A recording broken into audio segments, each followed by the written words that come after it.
Tanner let the cool, refreshing touch of the beverage on his tongue slide slowly down his gullet, his elven eyes drifting to the fingers coiled about his tankard as he set it down on the grimy bar top. One appeared to be missing. "Looks worse than it is, I guess," he thought, retrieving the hand to examine the single missing digit of his little finger, a souvenir of his brief time with Eramis.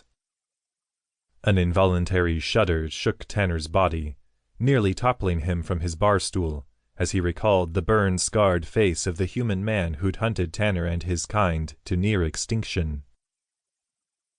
Though his time as Eramis's captive had been over almost before it had begun, Tanner could still see the cold fury in the man's eyes, the malice in his grating voice as he demanded to know the location of the girl.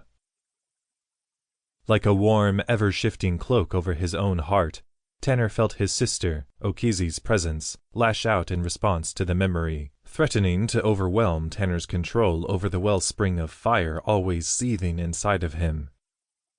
"It's all right," he thought, closing his eyes as he tried to exude comfort and security toward his sister's fractured psyche. "Eramis is dead. He can't hurt us anymore." Okizi's response shifted to confusion at this, seemingly unable to grasp the guilt that caught in Tanner's throat. And he was there again, shifted fully into his foxen form as he stood over the helpless, snarling Eramis. He could hear himself shouting, "You must burn," before a blinding torrent of flame erupted from his toothy muzzle, enveloping Eramis in an agonizing, screamless death. "Otuli?" said a voice from beside him, causing Tanner to start and glance over to the image of a man who looked very much like himself. "Are you well?" "Yeah," Tanner said, almost inaudible above the chatter of the tavern around them. He cleared his throat. "Yes." Forcing a smile toward his obviously unconvinced companion, he clapped the other man on the shoulder. "But I appreciate your looking out for me, Jotagan." He motioned to Jotagan's own mug that sat untouched in front of him. "Drink up. This is the best cucumber beer I've ever had." Jotagan raised a skeptical human eyebrow, and Tanner spared a thought to congratulate himself on such a convincing illusion.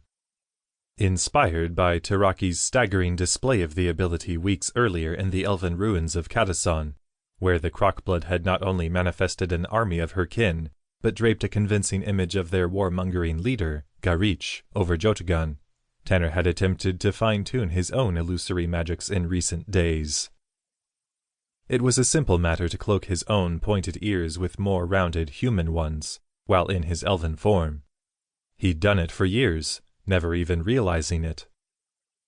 Masking Jotagan's foxkin features in a human face that would hold up to basic scrutiny, however, had proven slightly more difficult.